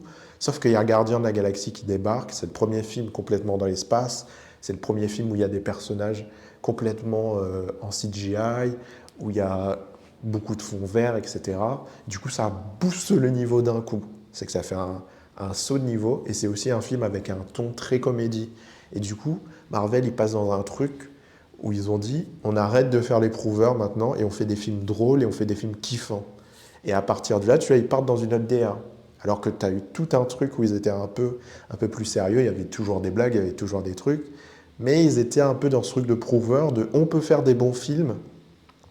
Et à partir d'un certain moment, ils ont dit, bon ça y est, on a fait 10 bons films d'affilée, maintenant on fait des films kiffants, on fait des films que les autres ne sont pas capables de faire, on fait des trucs de fou, quoi. Et après, il y a cette phase-là, où c'est à peu près à partir de le run Iron Man 3, Gardien de la Galaxie, Thor Ragnarok, il est incroyable. Et après, je crois, juste après, il y a Infinity War. Ce run de film-là, Iron Man 3, non, c'est Gardien de la Galaxie, Iron Man 3, Thor Ragnarok, Avengers Infinity War, Avengers Endgame. Ce run de 5 films-là, il est majestueux, il est incroyable. Tu as 2 films qui sont les meilleures comédies qu'on a vues depuis hyper longtemps. Tu as Iron Man 3, où c'est un peu une comédie, mais tu as quand même Iron Man, et ça parle de maladie mentale. C'est Iron Man qui fait des crises d'angoisse. Du coup, le film, on s'attend pas à ça, tu vois. C'est un film censé être un film de con, et tu as le héros préféré des gens qui fait des crises d'angoisse. Ça parle de ça parle de passion, ça parle de détruire ce qu'on a créé, ça parle d'abandonner ses traumas derrière soi, ça parle de pourquoi tu fais quelque chose, de protéger les siens. C'est un truc de fou. Et peut-être Iron Man 3, c'est peut-être mon film préféré de tous les temps. Déjà parce que c'est Iron Man et c'est de la SF. Et c'est hyper généreux dans la façon d'aborder la SF. C'est-à-dire que dans Iron Man 3, bah, il y a une quarantaine d'armures et il en joue, il saute dedans, il machin, elles explosent et tout. C'est hyper généreux. Là où dans les Iron Man 1, il a une armure, dans Iron Man 2, il en a 2, 3. Dans Iron Man 3, il en a des centaines, quoi. Du coup, c'est hyper généreux, c'est hyper drôle. Il rencontre un enfant, il essaye de lui apprendre des trucs, etc. C'est vraiment un film de fou. Et ça parle de terroristes, et ça parle du fait que les Américains ils créent leurs propres terroristes, etc. Ils contrôlent l'offre et la demande. C'est un film vraiment de fou. C'est peut-être mon film préféré de tous les temps. Et aussi parce que ça... Et pourquoi c'est mon film préféré de tous les temps? Pas parce que c'est le meilleur film de tous les temps, même si c'est un très bon film de SF, et que je défie n'importe qui de trouver un film de cyberpunk presque, où le mec il a une armure bionique, quoi, qui fait plus mieux que ça visuellement en termes de concept, etc. Mais aussi, le film il est arrivé, j'avais 18 ans, je faisais des crises d'angoisse, et je vois qu'Iron Man il fait des crises d'angoisse. Et je vois que la façon pour Iron Man de soigner ses crises d'angoisse, c'est par sa passion de mécanicien. Pourquoi il construit des armures? Parce que ça lui permet de se détendre, ça lui permet de se protéger, ça lui permet de s'exprimer. Et moi, en tant qu'artiste, bah, ça m'a touché parce que moi, pourquoi je fais de l'art? Ça me permet de m'exprimer, ça me permet de me détendre, ça me permet de sortir de mes angoisses, etc. Et que je m'attendais pas à ça, quoi. Et ça m'a touché au bon endroit, au bon moment, et c'était vraiment fort. Et il fait littéralement des crises d'angoisse, et il est soigné par le fait de kiffer inventer des trucs. Et je trouve ça m'a... Je pense que ça a changé un truc dans mon cerveau. C'était un truc qui m'a vraiment touché. Mais ouais, tout ça pour dire, je suis parti dans une tangente hyper chiante encore une fois. Tout ça pour dire que si vous regardez Marvel, si vous n'avez jamais regardé Marvel et que vous voulez découvrir, regardez, soit vous regardez tous les Avengers, soit vous regardez tous les Iron Man, soit vous regardez tous les Gardiens de la Galaxie aussi, ça peut être cool. C'est des films plutôt drôles. Si vous êtes des bandeurs d'action, vous pouvez regarder tous les Captain America. Si vous êtes des bandeurs de films de teen movie, de films un peu avec des jeunes qui font des blagues, etc., vous pouvez regarder tous les Spider-Man. Il y a plein de façons d'entrer dans cet univers. Il y a plein de manières. Si vous aimez un peu les trucs, un peu de magie, un peu de spiritualité, si vous voulez voir quelque chose avec un personnage féminin fort, vous regardez WandaVision. Vraiment, il y a plein de portes d'entrée et vous ne laissez pas faire par le marketing et par un peu les détracteurs de Marvel qui disent « Oh, il faut regarder 22 films pour comprendre ». Non, c'est que des portes d'entrée. Et si vous avez envie de regarder tous les films, vous les regardez tous. Et si vous n'avez pas envie, vous ne les regardez pas tous. Vous pouvez picorer comme vous avez envie et kiffer en fait. Et si vraiment vous ne voulez pas vous casser la tête, regardez juste les Avengers. Et dans les Avengers, il y a le meilleur de chaque film. Et donc vous allez comprendre. Après avoir regardé ces 5 films Avengers-là, vous allez pouvoir comprendre à peu près tout l'univers du truc. Et vous n'aurez jamais besoin de regarder le reste et vous allez comprendre quoi. Et je pense vraiment que c'est le Star Wars de notre époque.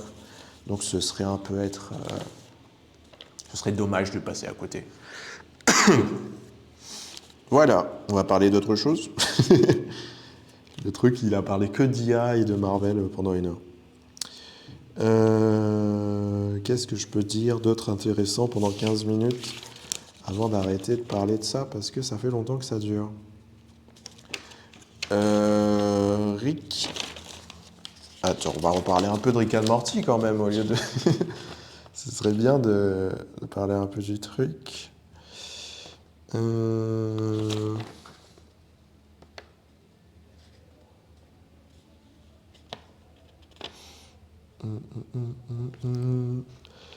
Pour parler d'anecdotes un peu, il y a une chanson à la fin de l'épisode qui est chantée par Rob Schrub, qui est le meilleur ami du créateur de Rick and Morty, qui s'appelle Dan Harmon. C'est son meilleur ami, pour ceux qui n'ont pas vu les autres épisodes où j'en avais parlé. Rob Schrub et Dan Harmon, ils habitent dans le Milwaukee, qui est l'équivalent du Montpellier des États-Unis, on va dire. Ils habitent dans le Montpellier des États-Unis. Et en gros, si tu n'es pas à Paris, ben, tu n'as pas de taf, tu ne peux pas vraiment faire du cinéma. Et du coup, ils déménagent dans le Paris des États-Unis, qui est Los Angeles, grâce à Rob Schrub. C'est-à-dire, Rob Schrub, il fait des bandes dessinées et il arrive à avoir un contrat pour faire de la bande dessinée à Los Angeles. Et du coup, il amène Dan Harmon avec lui. Et tous les deux, ils vont écrire ensemble, ils vont faire plein de petits projets jusqu'à ce qu'ils soient capables de faire Community. Et du coup, quand Dan Harmon il réussit à avoir Community, bah, il ramène Rob Schrub avec lui. Et Rob Schrub, il va réaliser certains épisodes de Community, etc. C'est un peu ce duo qui n'est pas déclaré officiellement, mais qui est très fort, tu vois. Et du coup, quand Dan Harmon il a fait Rick and Morty, bah, il a ramené aussi Rob Schrub avec lui. Et Rob Schrub, il a travaillé sur un film Lego, il a travaillé sur ses petits trucs à lui, mais il n'a jamais eu la carrière de Dan Harmon. Mais Dan Harmon n'a jamais lâché. Il a toujours ramené avec lui sur ses projets. Et ils sont beaucoup plus proches que ce que les gens ils font ressentir. Et je pense beaucoup du génie de Dan Harmon, ça vient de Rob Schrub un peu dans l'ombre, quoi. Mais je pense Rob Schrub, c'est pas quelqu'un qui a envie d'être une star. Du coup, il est bien content d'être dans l'ombre de Dan Harmon aussi. Du coup, il y a une chanson à la fin. Et j'ai noté les paroles de la chanson. Est-ce que je peux vous faire, si je vous mets sur l'autre scène, est-ce que vous voyez? Ouais, ça on a inversé, malheureusement. Je sais pas trop quoi faire. Est-ce que sur l'autre cam, vous le voyez? Tac. Non, c'est inversé aussi. Je vais vous lire la chanson. Ça dit Maximum Velocity. Parce que la chanson, elle est un peu drôle. Elle parle un peu des films pas que Marvel, mais les franchises, en gros, les films où ils font plein de films, blablabla. Ils font 10 films, les franchises de cinéma, et ça critique un peu, et c'est un peu drôle. Il dit Maximum Velocity, des arbres robots qui se battent contre l'adversité, je vais le traduire en français. Hein. C'est pas de la science, c'est pas de la rocket science. C'est pas de la science pour faire des fusées, pour envoyer. C'est pas de la science pour envoyer des fusées dans l'espace ou de la géométrie. Du coup, juste assis-toi et regarde un film, tu vois, ils disent, c'est pas des films compliqués, c'est un peu des films de cons, donc juste kiffe. 5 arbres et un mec cactus. L'été prochain, on sera de retour parce qu'on doit remplir notre quota de contenu. Du coup, tu vois, ça critique un peu ce truc de, ils font des films à la chaîne juste pour avoir des trucs à vendre, quoi. Et là, il y a une phrase qui est intéressante où il dit, si le box-office domestique ne fonctionne pas, bah, il y aura toujours le Japon. Et du coup, c'est ce truc où les films d'aujourd'hui, les films à très gros budget, les Disney, les films américains, bah, il y a beaucoup de films qui font des bons scores, mais en fait, c'est pas en Occident. C'est au Japon. C'est pas vraiment au Japon. Je pense qu'ils ont dit au Japon pour la rime, mais c'est en Asie en général, surtout en Chine, où les gens ils font des versions censurées des films pour pouvoir les envoyer en Chine et pouvoir compter le box-office de la Chine dans leur truc, dans leur score. Et du coup, tu as des films qui font 1 milliard d'entrées, alors qu'ils ont aucun impact culturel. Par exemple, il y a les films Avatar, où je pense qu'ils ont un peu trop farmé ce truc de. Je pense les Chinois ou bien les Asiatiques, ils ont beaucoup aimé Avatar. Ou bien ils ont juste normalement aimé Avatar. Hein. Mais ça a été tellement adapté, distribué là-bas, que. Enfin, je sais pas. En vrai, peut-être que je dis juste un truc raciste. Mais il y a eu un peu des abus à un moment, carrément. Ils faisaient des scènes exprès pour le public chinois ou pour le public asiatique, parce qu'ils sont beaucoup, et donc ils ont un box-office plus large que le box-office américain, en théorie. Je ne sais même pas si c'est vraiment vrai, je dis ça. C'est peut-être des blancs racistes qui ont dit ça, et je le répète de façon conne, tu vois. Mais en fait, la blague qu'ils font, c'est que quand les films ne marchent pas en Amérique, ben, ils essayent de le booster beaucoup à l'étranger. Par exemple, ils font des tournées à l'étranger pour que comme les acteurs américains, ils vont pas beaucoup en Asie, bah, si tu as un film qui a floppé, bah, tu envoies tes acteurs américains en Asie et les gens ils vont aller le voir juste pour voir l'acteur américain en vrai, pas pour le film en soi, quoi. Et je pense que c'est de ça que ça parle. Ouais. Et à la fin de l'épisode, il y a Jerry, enfin il y a Summer qui dit qu'elle a écrit des fanfictions porno sur les vélociraptors. Et ça c'est rigolo, parce que encore une fois, Summer, elle sert à parler des femmes des femmes modernes et de comment elles sont stylées. Et il y a beaucoup de femmes il y a tout un lore de femmes qui écrivent des nouvelles érotiques un peu absurdes, un peu avec des dinosaures, avec des aliens, avec des trucs. Et c'est hyper intéressant. Bon, c'est pas un truc auquel je me suis intéressé pour de vrai, parce que bah, c'est pas pour moi, tu vois. Mais je trouve que c'est hyper intéressant que, comme la pornographie, c'est pour les mecs, bah, il y a des femmes qui ont fait en sorte de créer ce qui les fait fantasmer d'une certaine façon. Et évidemment, c'est pas dans le visuel, c'est pas exactement c'est pas juste de la pornographie fait par des femmes, tu vois. C'est dans un autre médium, un médium beaucoup plus cérébral, beaucoup plus dans la suggestion, beaucoup plus dans la description, beaucoup plus sur un temps long aussi. Tu as des films porno, il n'y aura jamais un film porno de 4 heures, mais tu peux lire un livre érotique pendant des semaines, pendant des mois, et c'est beaucoup plus ce truc de construire un contexte, de construire plein de choses. Et en vrai, Je vais pas parler de mes préférences en termes de pornographie ou quoi, mais je comprends d'une certaine façon, c'est que ça te met dans un mood. C'est pas de la fast-food de machin, tu vois, c'est pour te mettre dans un mood, c'est pour te faire découvrir des personnages, c'est pour te faire tomber amoureux de personnages, etc. C'est vraiment, c'est hyper intéressant et c'est hyper respectable. Je sais qu'il y a beaucoup de gens qui se moquent de ça, mais je trouve qu'il y a un vrai truc de ça sert à quelque chose, tu vois. C'est pas nous la cible, mais ça sert à quelque chose. Et même, bah, Fifty Shades of Grey, par exemple, c'était une adaptation d'une nouvelle, d'une fanfiction érotique sur One Direction. Et du coup, je pense que j'aimerais qu'il y ait plus d'adaptations de ce genre de trucs.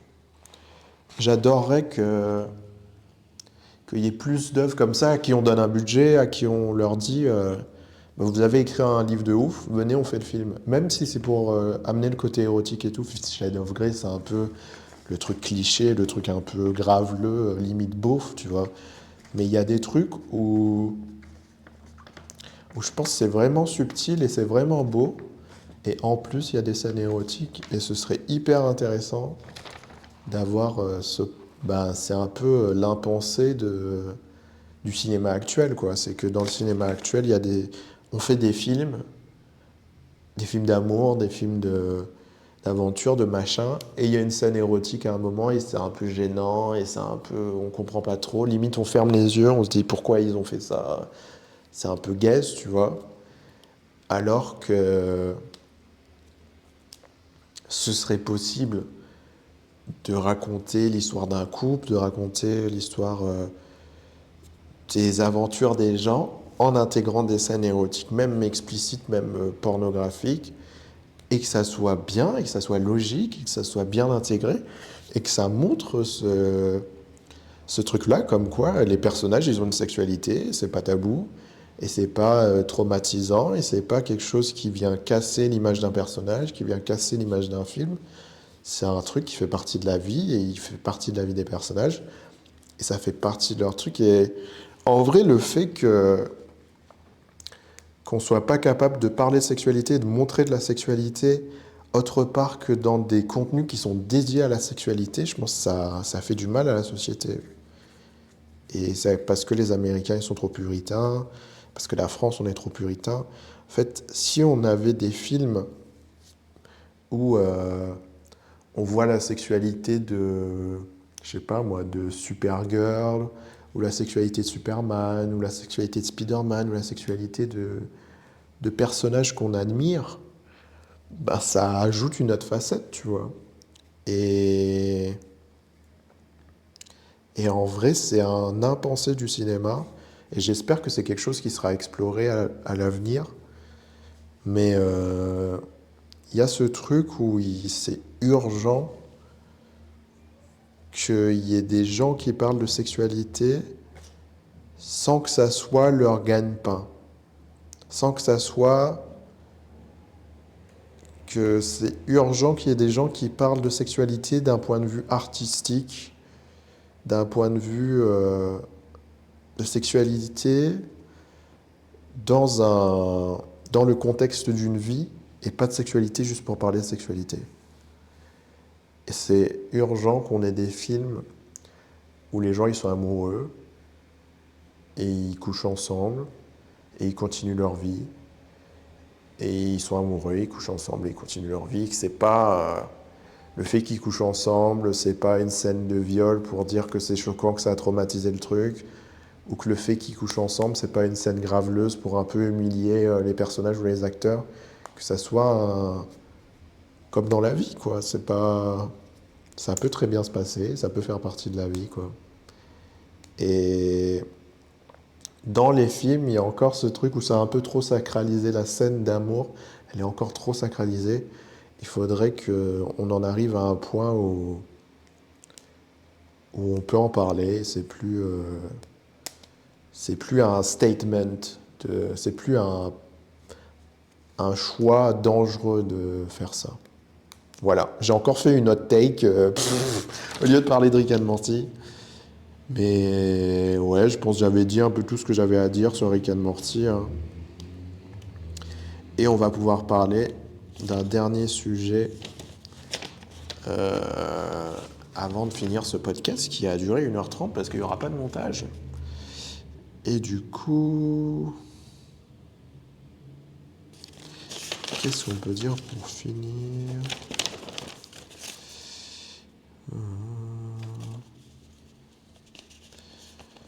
En 5 minutes, juste parce qu'ils en parlent dans l'épisode et du coup c'est intéressant de vous en parler.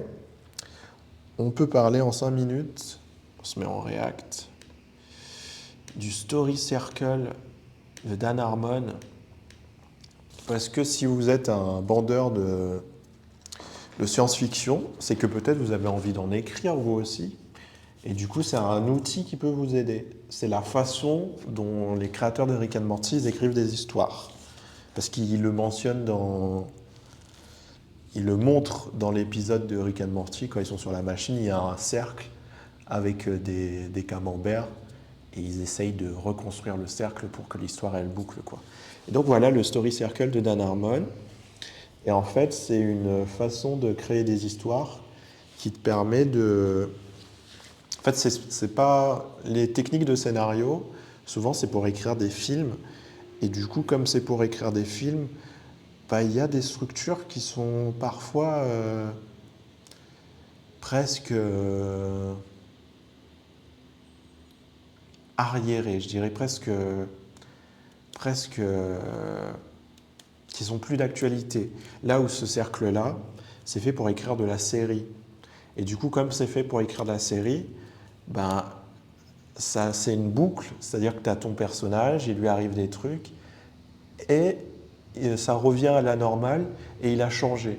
En fait, en gros, pour vous faire le cercle, tu as un personnage qui est dans sa zone de confort, ensuite, il a envie de quelque chose, du coup, il va devoir sortir de sa zone de confort, là on est au 3, il va devoir sortir de sa zone de confort, il va devoir s'adapter à sa zone de confort, et du coup, en s'adaptant à sa zone de confort, on est au 4, on passe au 5, il va avoir ce qu'il voulait, mais on arrive aussi, quand il a ce qu'il veut, ben, il a dû payer un prix pour avoir ce qu'il veut, et du coup, vu qu'il a payé un prix pour avoir ce qu'il veut, il l'a changé. Du coup, quand il retourne dans sa zone de confort, ben, il a changé et il a un autre regard sur sa zone de confort. Par exemple, pour vous prendre un exemple, j'avais pris Taken, mais j'ai pas vu Taken, du coup on s'en bat les couilles. Et je vais vous faire... Qu'est-ce que je pourrais vous faire? Je vais vous faire Spider-Man, pas Spider-Man un film en particulier, Spider-Man, par exemple Spider-Man 1. Alors, première case du truc, c'est un mec, il s'appelle Peter Parker. Il vit sa vie, il est un peu timide, il est un peu... on est sur le 1, personnage dans sa zone de confort. Il est un peu timide, il est un peu perdu, il il sait pas trop quoi faire de sa vie. Il est un peu scientifique, un peu photographe, il est un peu perdu. Et tu sens qu'il a envie de plus, il a envie d'être quelqu'un, il a envie d'être que les gens l'aiment, que les gens l'admirent. C'est ça qu'il a envie. Et du coup, il entre dans une situation bizarre. Il se fait mordre par une araignée et ça lui donne des pouvoirs. Et du coup, il devient un super-héros en fait. Il devient une personne forte là où il était un maigrichon, un peu maladroit, un peu machin. Il obtient une force physique, il obtient quelque chose. Et en plus, son grand-père, il est mort. Du coup, il se retrouve à être victime de criminels. Et grâce à ses pouvoirs, il va pouvoir se venger. Du coup, il entre dans une situation où il doit se venger. Enfin, il ne doit pas se venger, mais il a été victime d'une situation d'injustice et il a la capacité de se venger. Du coup, bah, il va se venger. Il va se venger contre les gens qui ont fait du mal à son grand-père. Il ne va pas les tuer et il va les mettre en prison. Il va aider la police à les mettre en prison, c'est-à-dire qu'il va tisser des toiles pour attacher les gens et la police va les attraper. Et du coup, il a eu ce qu'il voulait. C'est-à-dire qu'il a réussi à arrêter les gens qui ont tué son grand-père. Mais bah, son grand-père, il est quand même mort. Son grand-père, il est quand même... il a quand même perdu son grand-père, donc il a payé un prix qui est difficile. Et du coup, il retourne à sa vie d'avant, où il a réussi à sauver son grand-père, il a des pouvoirs, mais ça n'a pas rempli le vide dans son cœur. Et du coup, comment il remplit le vide de son cœur là? C'est qu'il va aider les autres gens il va devenir Spider-Man pour sauver les autres gens, pour que les autres gens ne vivent pas ce mal-être que lui, il a vécu. Il aurait aimé sauver son grand-père, donc il va sauver les grands-pères des autres. Du coup, en gros, c'est ça la boucle. Et du coup, il est de retour dans sa zone de confort, mais il a changé. Maintenant, il est Spider-Man et il veut aider les gens. Et là où il était, il n'est plus la même personne, mais aussi il a des nouveaux objectifs et il a des nouveaux trucs. Et ce qui est intéressant, c'est que du coup, quand tu fais Spider-Man 2, bah, tu peux refaire le cercle. C'est-à-dire, c'est Spider-Man, mais les gens, ils veulent connaître son identité, les gens, ils le harcèlent dans la rue, les gens, ils sont méchants avec lui, les méchants, ils sont de plus en plus forts, du coup, il est blessé, mais à la fois, il ne peut pas dire qu'il est Spider-Man, du coup, il doit cacher ses blessures, etc. Du coup, il a envie d'arrêter d'être Spider-Man. Il se dit, j'arrête d'être Spider-Man. Du coup, il jette son uniforme et tout. Du coup, il entre dans une situation où il doit se dire, je suis plus Spider-Man, et c'est une situation bizarre pour lui, parce que ça fait 5 ans qu'il est Spider-Man. Sauf que, bah, il y a le vide dans son cœur qui revient, et il y a ce truc de, je dois aider les gens, etc., etc. Du coup, il redevient Spider-Man, mais il a un autre regard sur le fait d'être Spider-Man, il a une autre façon, il a un retour en amour sur le fait d'être Spider-Man. Et ouais, je sais pas, je vais pas finir le truc. C'est trop compliqué. Parce que j'ai pas vraiment. En fait, là, c'est une version hyper simplifiée du cercle. Mais en vrai, dans Spider-Man 2, bah, il y a Venom qui fait que Spider-Man il devient maléfique. Il y a l'histoire des méchants. Il y a plein de trucs. Là, c'est un peu centré sur un personnage. Mais en vrai, ces cercles-là, bah, ils s'entrecoupent, ils s'entrechoquent, etc., etc. Mais en gros, ce que vous devez comprendre, c'est que c'est des cases à remplir pour raconter une histoire de façon hyper simple. Et après, ce sera à vous de rajouter des trucs hyper intéressants à chaque fois. Mais en gros, tu vois là, c'est divisé en 8. Si on devait le diviser en 4, c'est acte 1. Le perso, il est dans sa zone de confort, mais il lui manque un truc.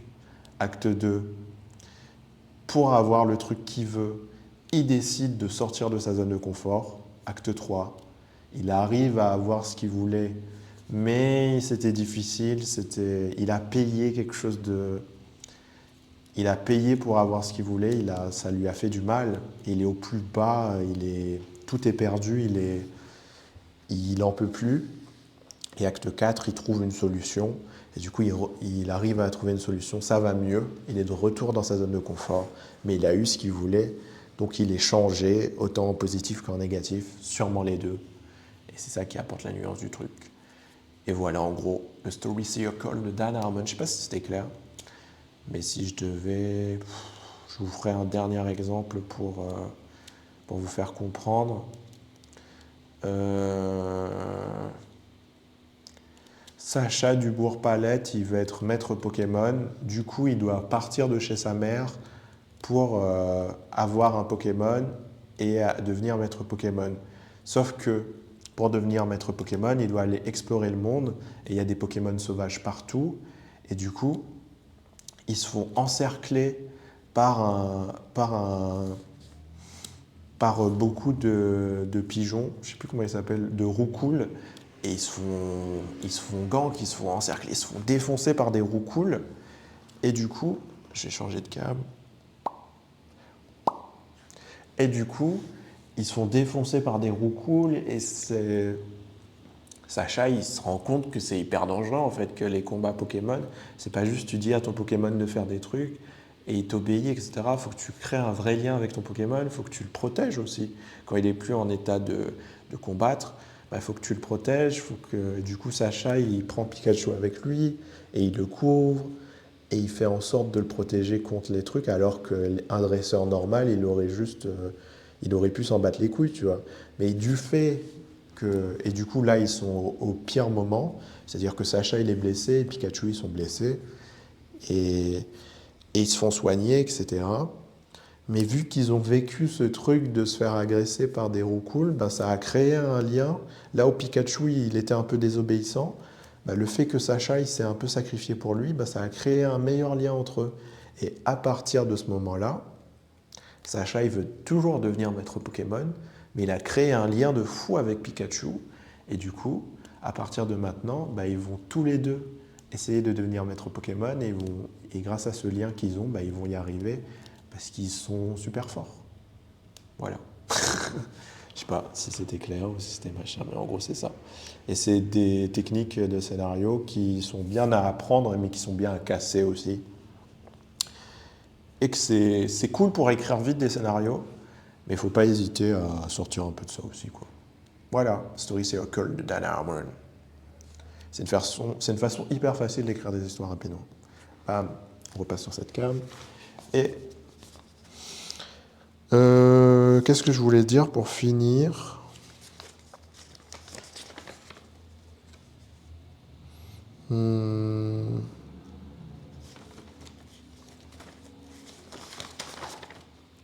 Ah oui, à propos de l'IA, mais dans un autre contexte, du contexte des consommateurs cette fois. Dans cet épisode de Rick and Morty, il y a Rick qui écrit sur sa machine, qui demande à sa machine de faire en sorte d'écrire une histoire qui l'implique, qui l'intéresse vraiment. Et du coup, ce que la machine, elle trouve pour l'impliquer, c'est qu'ils mettent Rick and Morty dans le film. Et c'est un peu ce trope, enfin c'est un peu cette idée qu'on se dit que dans le futur, on n'aura plus des films, il y aura plus des films qui sortiront au cinéma. C'est un peu dégueulasse, je me rends compte de faire ça. Il n'y aura plus des films qui sortiront, excusez-moi, il y aura plus des films qui sortiront au cinéma. Tu seras sur Netflix et t'écriras « Faire un film où il y a moi dedans et je suis Indiana Jones et je sauve Jennifer Lawrence, tu vois. » Et on a un peu cette idée que... Il y a un peu cette idée avec les IA, c'est un peu tout l'intérêt des IA, c'est de créer son petit... C'est un peu ce fantasme de connard d'avoir son propre film, d'avoir son propre truc, etc. Et ce truc de se dire, il y aura des films avec toi-même dedans, du coup ça va encore plus t'intéresser, encore plus t'impliquer. Sauf que ce qui est faux avec ça, c'est que les gens qui font des films, ils ne se mettent pas eux-mêmes dans les films. Parce que c'est hyper intime de parler de soi dans une œuvre. C'est hyper déstabilisant, c'est difficile, c'est quelque chose qui fait peur, qui fait... t'as peur de comment les gens ils vont te juger, comment les gens ils vont interpréter. C'est hyper vulnérable en fait de parler de soi dans un film. Et du coup, un film qui parle de toi, je suis pas sûr que tu as envie de le voir, tu vois. Un film, parce qu'en fait, si l'IA, imaginons que l'IA, elle est parfaite et qu'elle arrive à parler de tes défauts, elle arrive à parler de tes patterns, elle arrive à parler des choses que tu as faites avant et que tu reproduis, elle arrive à dire bah, t'es un peu comme ça, t'es un peu une merde, tu vois, si elle est 100% honnête. Je suis pas sûr que les gens ils ont envie de voir ça. Ce que les gens ils auraient envie de voir, c'est un fantasme de. C'est eux en plus musclés, eux en plus courageux, eux en plus beaux gosses, eux en plus habiles socialement, etc. Et du coup, c'est ces fantasmes qu'ils ont envie de voir. Et du coup, si c'est un fantasme, c'est un personnage qui est plus vraiment toi. Et du coup, ben, on en revient à la réalité actuelle, où c'est des acteurs qui jouent des rôles. Et toi, tu te dis, ben, c'est un peu moi. Et du coup, ben, ça apporte rien, les IA, au final. C'est que ça existe déjà, ce truc où il y a une personne qui te ressemble à peu près, qui est un peu meilleure que toi, qui va vivre des aventures qui te font penser à toi et qui vont te faire réfléchir sur toi, etc. Mais à la fois, il y a assez de distance pour que tu te dises, bah, ce personnage, c'est une merde, mais moi, je ne suis pas une merde, tu vois. Et en vrai, l'IA, elle n'apporte pas grand-chose. Mais je pense que, du coup, cette théorie que les gens, ils ont envie de se voir dans les films, je ne pense pas vraiment. Et cette théorie que les gens, ils ont envie de voir leurs problèmes, leur vraie vie dans les films, je ne suis pas sûr non plus, parce que ça fait mal, quoi, émotionnellement, de voir un film qui parle de tes vrais problèmes, où le personnage il arrive à les élucider, ou bien le personnage il meurt à cause des problèmes et tout, c'est limite traumatisant, tu vois. Je sais pas si. Je pense que même presque ça devrait être interdit de voir un film avec ta tête où le personnage il vit ta vie et il est malheureux, ça peut te foutre dans une dépression de fou. Ou bien au contraire, voir un film de ta vie où le personnage il est heureux sans faire aucun effort, ça peut te créer une mauvaise appréciation de la vie, tu vois. Et du coup, cette idée que les gens ils ont envie de voir des films avec eux dedans, je suis pas sûr que machin. Mais par contre, cette idée que les gens ils auraient envie de voir un film qui est exactement dans leur goût, bah ça c'est vrai, mais ça existe déjà, les films Marvel, les films d'action, c'est exactement dans les goûts de la plupart des gens, hein. Les gens ils ont envie de voir un film drôle, ils ont envie de voir des acteurs qu'ils aiment bien, ils ont envie de voir un film quali. En vrai, les films qui sortent au cinéma, ils sont censés remplir cette envie-là au fond de toi. Si les films qui sortent, il n'y en a aucun qui te rend curieux, qui te fait vibrer, c'est qu'il y a une erreur dans le cinéma et que c'est limite toi qui devrais créer ce film-là, mais ne le crée pas par une intelligence artificielle. Fais-le avec des vrais acteurs, fais-le avec, bien avec des vrais dessins animés, ou fais-le en 3D, ou je sais pas, mais il y a ce truc de générer le film dont tu as vraiment besoin. Enfin, générer le film avec toi dedans, je pense pas que les gens ils le feront vraiment. Et générer le film que toi tu as besoin de voir, je pense pas qu'une IA elle y arriverait en vrai. Ouais.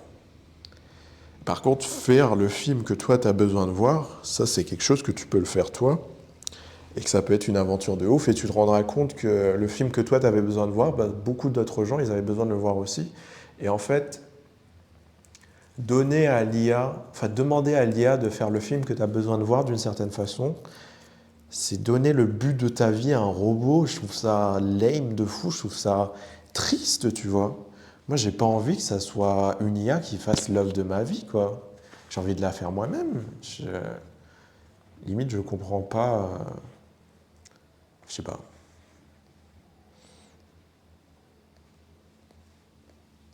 Le mec qui abuse. Pour les bandeurs de technique, bah du coup c'est un peu difficile de vous montrer, mais j'ai une application Steam Deck sur mon téléphone qui me permet de contrôler mon OBS. Et en gros j'ai un setup de streamer, de Kameto, de Billy. Tu vois, j'ai pas un setup de fou, hein. Est-ce que je peux vous filmer mon setup en speed? Bah, de toute façon la vidéo elle est finie, donc je peux déplacer le truc. Je peux casser mon setup. Hop, waouh, aïe. On switch de cam. Aïe, aïe, aïe, j'ai baisé le truc. J'ai baisé ma cam. Qu'est-ce qui s'est passé? Ah non, c'est bon. C'est juste qu'il n'y a pas de lumière. Là, vous voyez, j'ai mon ordi. J'ai plein de lumière. J'ai des lumières là. J'ai une lumière arc-en-ciel. Oups, attendez, je me mets sur la scène, excusez-moi. Donc là, j'ai mon ordi. Hop, avec OBS, qui est un logiciel pour faire du streaming, où j'ai mes caméras branchées, j'ai mon iPhone, que vous voyez là, vous ne verrez pas, mais je la mets. Là, j'ai ma webcam. Tac. Et vous voyez, l'image de mon iPhone et l'image de ma webcam, c'est pas si différente. L'iPhone est quand même plus quali. C'est un iPhone 15. Mais la webcam, pour 100 euros, honnêtement, cette webcam-là, pour 100 euros, elle fait vraiment le taf, hein. C'est la meilleure webcam que j'ai trouvée. Et du coup, là, j'ai une ring light qui me permet d'avoir la lumière sur mon visage. Si je l'éteins, regardez, boum. Vous voyez, on voit plus rien. Et vous pouvez voir que j'ai beaucoup de lumière d'ambiance. En vérité, c'est quasiment que des lumières d'ambiance. Vous voyez, là, j'ai une lumière. Et en fait, si vous regardez bien, l'ombre, le truc arc-en-ciel sur le mur, c'est parce qu'il y a une ombre. Si j'enlève ça, ah ben il y a quand même une ombre. Je suis un peu con. Ça n'a pas marché comme je voulais. Mais en fait, ce qui fait... Ah non, regardez, là c'est arc-en-ciel un peu. Attendez, j'essaie de cadrer. Hop. C'est arc-en-ciel un peu, vous voyez la lumière. Et quand je rajoute ça, tac. Oups. Tout de suite, l'arc-en-ciel, il est beaucoup plus voyant. Parce qu'en fait, il y a un arc-en-ciel dans l'ombre. Et du coup, il y a de la lumière dans l'ombre. Et du coup, on voit beaucoup mieux. Mais j'ai quasiment que des lumières d'ambiance. Là, j'ai une lumière. Cette lumière-là, elle ajoute de la lumière sur moi aussi. On va voir qu'est-ce qui se passe quand je l'éteins. Hop, je switch de cam. Ouais, c'est la lumière derrière. Et du coup, quand je l'éteins, hop, on voit plus rien, quoi. Et après, j'ai des petites lumières d'ambiance derrière, des petites lumières rondes comme ça aussi. Attendez, je switch de cam. Tac. J'ai des petites lumières rondes action. Hop, oh, c'est dur de cadrer. Hop, c'est des petites lumières rondes action qui coûtent que dalle, qui marchent à pile. Il y a même une télécommande et ça me permet de faire des trucs de fou. Et c'est vraiment stylé. Et ça, c'est une lumière action aussi, c'est une guirlande. Et j'ai une ring light. Enfin, j'ai des ring lights Amazon. C'est une toute petite ring light en vrai. Vous voyez, déjà, j'ajoute juste ça. Ça change tout. Attendez, je vais éteindre les lumières d'ambiance. Et je vais mettre... Elle est où la télécommande? Elle est là. Et je vais mettre que... Voilà, vous avez que les lumières claires. Sauf là-bas. Moi, je vais aller éteindre là-bas. Hop.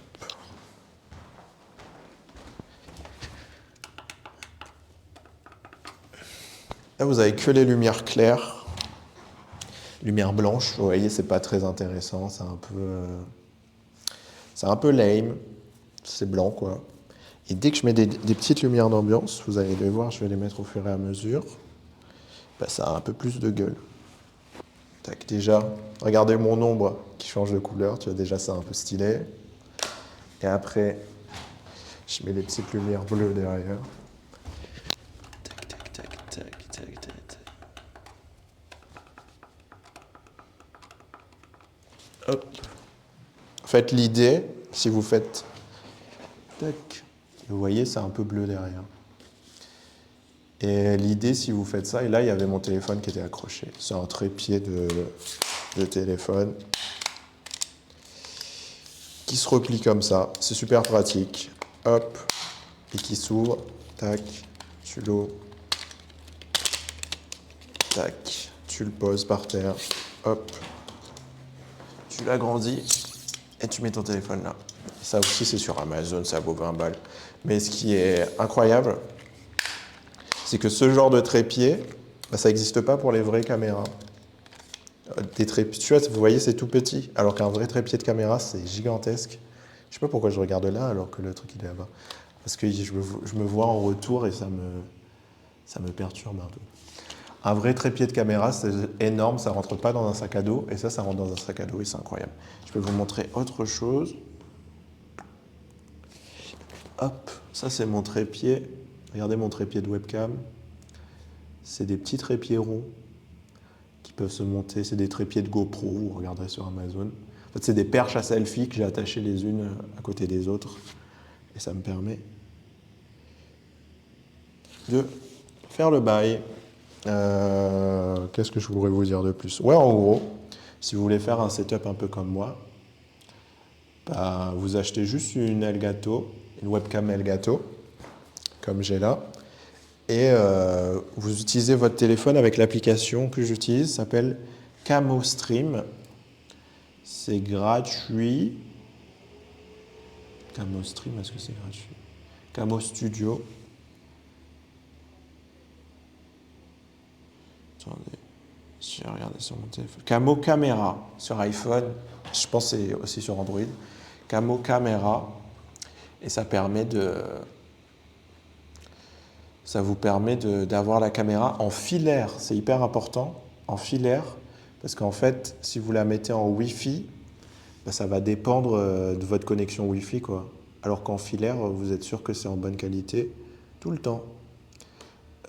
Si je vous montre un peu mon OBS, c'est rigolo, ça fait un OBS dans l'OBS dans l'OBS. Si je vous montre un peu mon OBS, bah, j'ai une scène webcam, une scène là, c'est une deuxième scène webcam en vrai, et une scène React, c'est celle-là, où ici j'ai mon truc, et là j'ai mon bureau d'ordinateur pour pouvoir réagir au truc. Et en gros, ce que je vous conseillerais de faire, et j'ai aussi une scène où je suis en carré, ça peut toujours servir. Ce que je vous conseillerais de faire, c'est de mettre la webcam en gros en plan large, mettre votre téléphone en plan serré, c'est-à-dire un plan, là c'est un peu trop serré, mais comme le plan que j'avais avant, là, voilà, j'ai débranché le truc. Donc, j'ai un plan un peu comme ça, pour avoir un plan large et un plan serré. Et voilà, quoi, vous avez un setup de streaming professionnel. Limite, c'est un setup où vous pouvez faire des émissions télé. Moi, je vais réaliser des podcasts avec. Enfin, je réalise déjà des podcasts avec, mais j'aimerais réaliser des trucs qui font des vidéos YouTube en mode émission télé avec. Et le seul truc négatif que je pourrais dire pour ce setup, c'est qu'il y a beaucoup de grains. En vrai, cette caméra, elle est bien, mais l'image, elle n'est pas complètement clean. Du coup, je vais ajouter à ce setup une vraie caméra, c'est-à-dire un appareil photo. Oups, mon objectif, il est tombé. Hop, un appareil photo. Et j'ai évidemment pas l'argent de m'acheter des appareils photo de fou. Du coup, attendez, je vous mets le truc pour que vous puissiez voir mon appareil photo. C'est un Canon. C'est un Canon hyper vieux, c'est un 70D. On voit rien. Ouais, on voit rien. Parce que je suis à contre-jour là. Parce que j'avais pas prévu de filmer de ce côté-là. Hop. Si je mets ma light là. C'est un Canon. Hop. Ouais, c'est super dur de filmer. C'est un petit décalage. 70D. C'est une caméra plutôt un peu vieille en vrai. Je pense qu'elle est sortie avant 2010. Et il y a le même problème en vrai que la webcam.